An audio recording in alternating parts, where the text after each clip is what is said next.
Good evening, everyone, and welcome to the June 29 special session of the Ann Arbor City Council. Would our clerk please read the order and notice and call a special session? Notice is hereby given that a special session of the City of Ann Arbor Council will be held electronically on Monday, June 29th, 2020 at 7 p.m. for the following purposes. Resolution to approve city administration search and closed session under the Michigan Open Meetings Act for discussion of pending litigation in Washtenaw County Circuit Court, State of Michigan versus Gelman, in which the city is an intervening party, MCL 15268E. Thank you. If you are all able, please rise for a moment of silence, followed by the Pledge of Allegiance.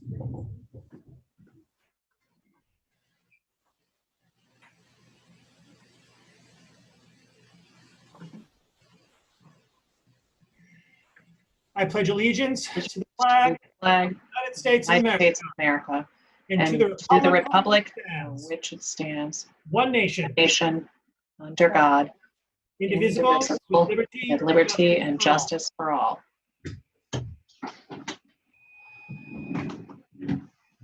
Our clerk, please call the roll of council. Councilmember Hayner? Here. Councilmember Bannister? Here. Councilmember Griswold? Here. Councilmember Lum? Here. Councilmember Grand? Here. Councilmember Ackerman? Absent. Mayor Taylor? Here. Councilmember Eaton? Here. Councilmember Nelson? Here. Councilmember Smith? Absent. Councilmember Rimlelli? Here. We have a quorum. May I have a motion, please, to approve the agenda? Moved by Councilmember Rimlelli, seconded by Councilmember Lum. Discussion of the agenda. Councilmember Griswold, is your hand raised? And you're on mute. All in favor of the agenda? Aye. Aye. Aye. All opposed? The agenda is approved. We now come to public comment general time. Public comment general time is an opportunity for members of the public to speak to council and the community about matters of municipal interest. To speak at public comment general time, one need not have signed up in advance. In order to speak at public comment general time, please call 877-853-5247, 877-853-5247, and enter the meeting ID 958-9052-2443. That is 958-9052-2453. You will see those numbers on your screen. Speakers have 3 minutes in which to speak, so please pay attention to our clerk, who will notify you at the 30-second mark. Your time will expire at the end of 3 minutes. Is there anyone who would like to speak at public comment? I'm sorry, speakers, you will be identified at public comment by the last 3 digits of your telephone number. You'll be notified by the clerk that it is your turn to speak, and then you'll be notified by your telephone number, and your speaking time will begin. Is there anyone who'd like to speak at public comment?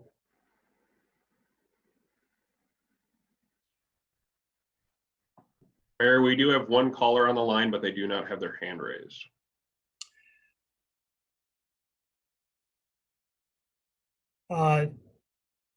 Caller 205, if you wish to speak at public comment, please dial *9. Is that correct? Correct.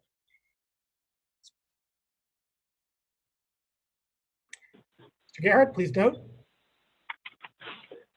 Hi all, my name is Joe Spalding. I'd like to say that all this started back when I was told about the city administrative situation by a housing activist buddy in Ann Arbor, who told me to come take a look. And I did, and I still am. I live in Oakland, California. I'm 5 blocks from Fruitvale Station, where Oscar Grant was murdered by BART police, and 3 blocks from Ghost Ship, where the housing crisis exploded into a warehouse fire, killing dozens of artists who live there. My pronouns, by the way, are he, him, and his. Some know me as the strategist who built a petition program that delivered 440,000 signatures in 110 days to end gerrymandering in Michigan. If anyone on console is curious, 2,100 signatures is a weekend for me and 5 of my close friends, but I have no intent to figure out that, in person in Ann Arbor right now. I wish to inform the council of two things in precise language. First, when our society attempts to move from a system we acknowledge to be pervasively racist, we have a duty to examine every call to resist change for implicit and explicit racism, and that duty falls on our thought leaders in places like Ann Arbor first and foremost, because it's not going to be able to happen in Traverse City or Muskegon or Grand Rapids or even in Holland someday unless it's going to happen in Ann Arbor first. It's not enough for us to not be racist. We have to be actively anti-racist. When this comes to housing, we need to recognize that single-family zoning was never intended to be a hedge against gentrification. No one cared about gentrification, POC interests when single-family zoning was passed. Look at the racial covenants that exist in deeds to this day. They're not enforceable, but they exist. Those racial covenants in single-family zoning were passed in cities nationwide after the Supreme Court banned redlining as a violation of the rights of homeowners. The recorded justifications were all to preserve segregation. This is not up for debate, it's recorded. People who say single-family zoning is there to stop gentrification sound like people who say the Civil War was about states' rights. This is historic fact. There's no way to hear this, to hear people complain about things like luxury student housing without hearing a racist dog whistle as loud as when people say when they start talking about preserving neighborhood character. We need to ask neighborhood character for whom? Not for the 52% of people who rent in Ann Arbor, not for the people that work in Ann Arbor but have to live and can only afford to live on the other side of Ypsilanti. These are the types of people that don't have voices in city councils across the country because y'all have been meeting at very inconvenient times for people. This is all very intentional, and all of these things need to be examined in order to make sure that we move from having a fundamentally and systemically racist system into one that is not. Finally, I want to say that I don't appreciate indications that there's going to be, police reports written. Everything that I have done has been 100% protected First Amendment activity. I have receipts. I can prove it through and through. No one is paying me. I care about people of color across Michigan. Jeff, I'm sorry, that's just who I am. I yield my time. Thank you. Is there anyone else who would like to speak at public comment? Caller 534. Good evening. My name is Tom Stolberg. I live at 1202 Traverse Street here in Ann Arbor, Michigan. I think council should be made aware that Mr. Joe Spalding, who just spoke to you, has made threats and cyber attacks at citizens of Ann Arbor, your constituents. I won't present the details here tonight, but I do believe that law enforcement action is warranted. Thank you very much. Is there anyone else who would like to speak at public comment?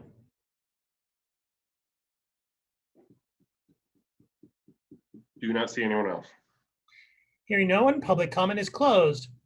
DS1, resolution to approve the city administrator search, moved by Councilmember Lum, seconded by Councilmember Grand. Discussion, please, of DS1.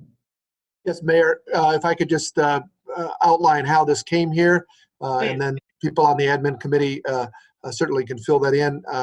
I was asked by the admin committee a while back simply to identify someone qualified to do this search. There was an interest in that discussion at the admin committee, and we have tonight Amy Sell with us, who has presented an outline of a proposal to the admin committee last Monday, and the admin committee made a motion unanimously to bring that before the whole council at a special session on the administrator search. And with that, I'll just turn it over to the admin committee if they wanted to add anything, or else they can yield to Amy Sell and can talk about the details. Thank you. I've got Councilmember Hayner, then Lum on the queue. Councilmember Hayner. Thank you, Mr. Mayor. You folks may have seen, I sent around earlier, just before the meeting, a question about the process that we use for hiring. And I inquired, and I inadvertently left Assistant City Administrator Fournier off the email, but I since caught up with him. I inquired about the notion of having a Rooney Rule in place, and I'm not sure if we do something like that. And Mr. Fournier informed me that he's actually working on one internally at HR that he's going to be bringing to council. I'm happy to sponsor that. For those of you who don't know what a Rooney Rule is, Art Rooney, who is the coach or the owner rather of the Pittsburgh Steelers for many years, their family, they implemented a rule that front office jobs had a mandated a minority interview for every position, head coach or a high-level administrative position within it. And the NFL has adopted that rule. And in fact, in May, they modified the rule, and now it includes women as part of that hiring procedure. And so I just wondered if we had a Rooney Rule in place and if it would be applicable to this contract. Mr. Fournier suggested that Ms. Sell, who's obviously a professional recruiter and well-regarded in the industry, comes up with the right kind of candidates for us. But I think that moving forward, especially for, say, like our HR director position and other high-level or front office type positions here at the city, we should consider that. Pittsburgh's adopted one, and that's just something I wanted to bring forward. Thank you. Councilmember, we can review a rule like that, but also I just wanted to tell you that the contracts will be signed. It's under $25,000, so it's not coming to the whole council, but certainly Amy Sell is aware of the city's interest generally in diversity and inclusion, and she can speak briefly to the process. And I believe things like that can be written into the contract, for example, about inclusion and so on. And so I would have her answer it.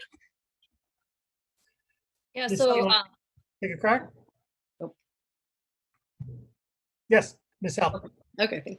Yeah, I am a big fan of diversity and having the candidates represent the communities that they serve. So very comfortable with any language. And just to mention, I think the last 6 significant municipal searches that I've done, including 5 city manager equivalent positions and the economic development director position for Grand Rapids, all of them had candidate pools that had people of color and or females, and 3 of those selections resulted in the candidate being hired that was a female or a person of color. So I applaud the council's commitment to diversity and inclusion and look forward to fulfilling that request. Councilmember Lum. Thank you. I'm sorry to interrupt, Councilmember. Mr. Garrett, can you please, Garrett, can you give me ability to lower hands so I can keep track of the queue? Thank you. Councilmember Lum, my apologies. No apologies necessary. Thank you. I just thought I'd tee this up from the admin committee.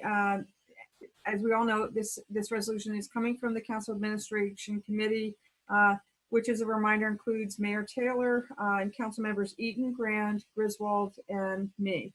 The committee spent a bit of time on this, and all of us recommend council supporting it tonight. The resolution relates to the city administrator search, and specifically, the resolution engages Amy Sell Talent to conduct the search, and it also adopts the consultant's recommended process, procedures, and general timeline. The resolution also establishes that the salary for the position not be set at a specific amount, but at an appropriate range.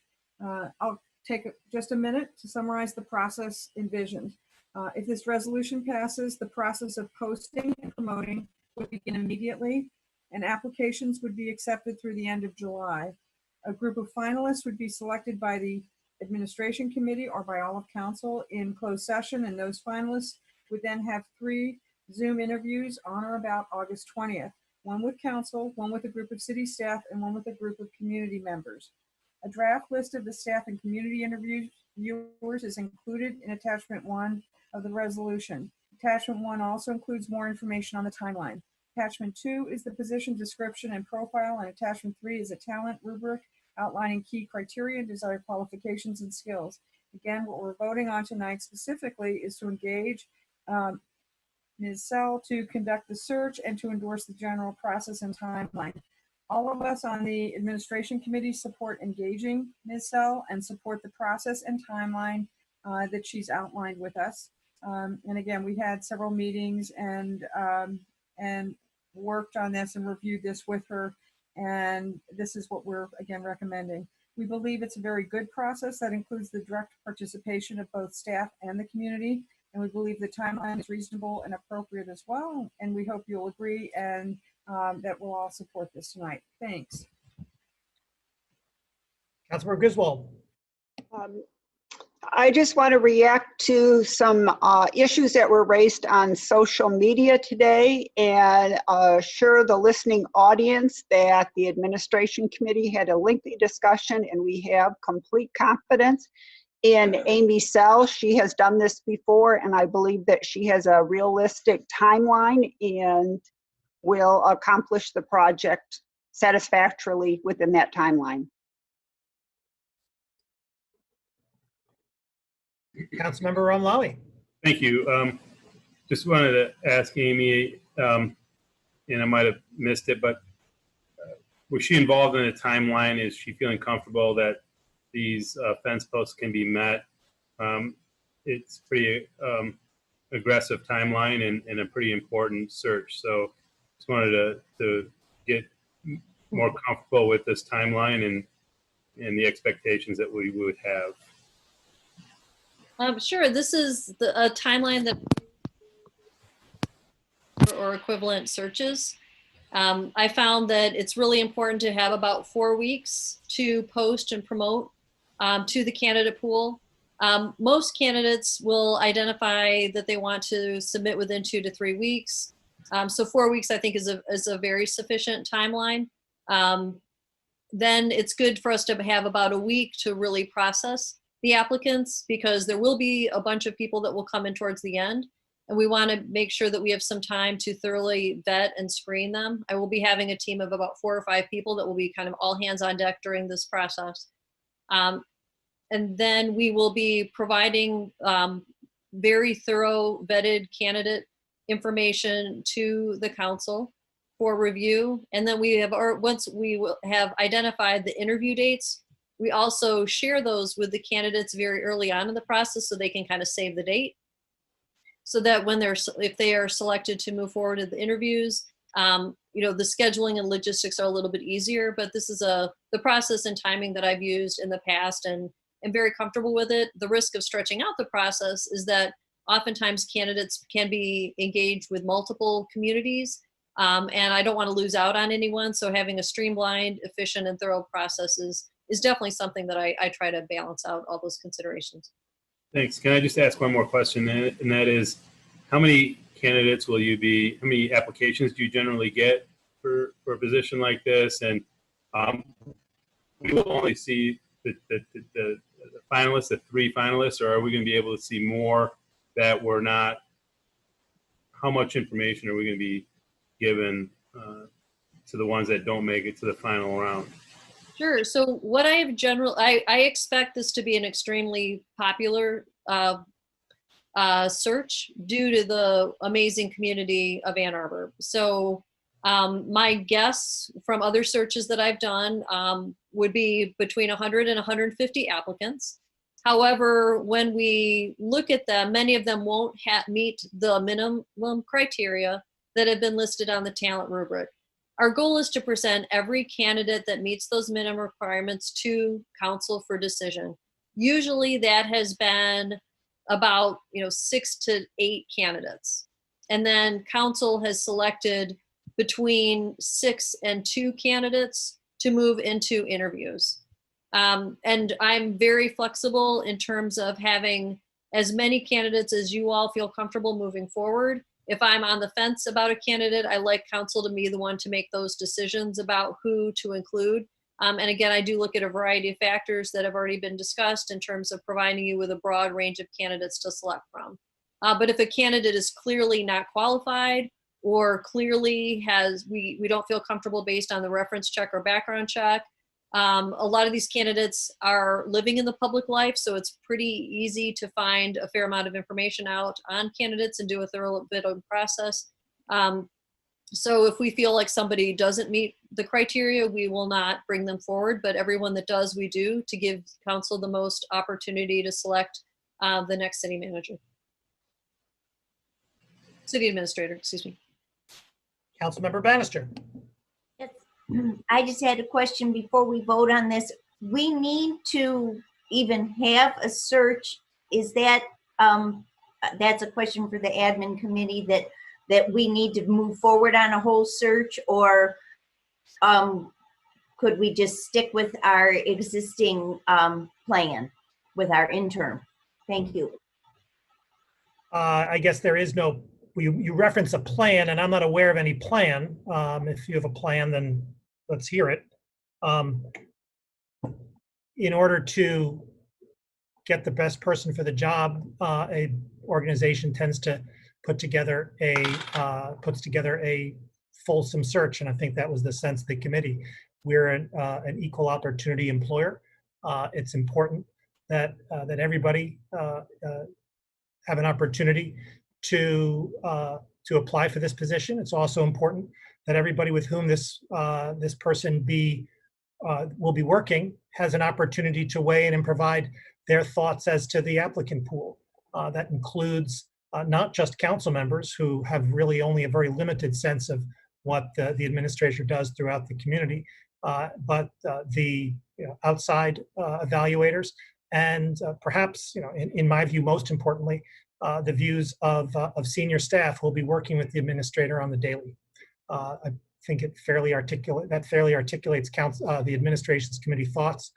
It's an incredibly important position, and it's important that we identify the person and we select the person in a professional manner that meets our values. Councilmember Omlawi. Thank you, Mayor Taylor, for the second time to speak on this. I would like to advocate for that council be included on the discussion as to who makes the finalist lists and not just the admin committee. I think for me, I'd be more comfortable if council as a body was able to make to weigh in on that as to who makes the final cut of 3 candidates. Thank you. Further discussion? Just Councilmember, one clarification on that. I think that when you say the final 3 candidates, it may be 3, it may be 5. It usually varies, and so it depends on what happens. But there's no magic number with 3. Sure. Well, I was just looking at the schedule, and it just said A, B, and C. And then on August 10th, it talks about the administrative committee or council selects the finalists in closed session. Thank you. Councilmember Lum. Thanks. Just quickly, I would say I participated in a few other city administrator searches for Ann Arbor, and also in that capacity served on the admin committee. And in my experience, the admin committee, and I understand your interest, certainly, Councilmember Malawi. I will just share that the consultant has typically, and this has been true for like police chief searches as well, has typically, but that's processed differently. The procedure for that is different, and yet the consultants for the admin searches that I've participated in, the consultant has usually brought us in the range of 3 to maybe 5 candidates. So it's not like there's this massive pool, I think, that that any of us would see, before it comes to all of us. And I'm sure that the admin committee will want to include everyone and get all of your feedback. And Ms. Sell's hearing that, and she knows she's highly skilled and professional and expert at consultant searches, among many other things. Thank you. Further discussion? All in favor? Aye. All opposed? DS1 is approved. Mr. Postma, do we have a closed session today? We do have a closed session. It is under the Open Meetings Act, and it's for the purpose of pending litigation. It's also set forth in the special notice. It's concerning a Washtenaw County case, State versus Gelman. The city is an intervening party. And to do that, we will all need to sign out fully of this Zoom meeting. And that is, Mr. Gerhardt will make sure that this is completely closed out. I have sent you a separate Zoom link, and I will get out and try to be the first one back in on that. I'm not as fast as some of you, but I will open that up, and we will then have a closed session after your vote. May I have a motion, please, to go into closed session for the aforementioned purpose? Moved by Councilmember Grant, seconded by Councilmember Hayner. Discussion. Roll call vote, please, starting with Mr. Garrett. Councilmember Griswold, Councilmember Griswold. Yes. Councilmember Lum, Yes. Councilmember Grand, Yes. Mayor Taylor, Yes. Councilmember Eaton, Yes. Councilmember Nelson, Yes. Councilmember Ramlali, Yes. Councilmember Hayner, Yes. Councilmember Bannister. Yes. The motion carries. Thank you. We're in closed session. See you on the other side.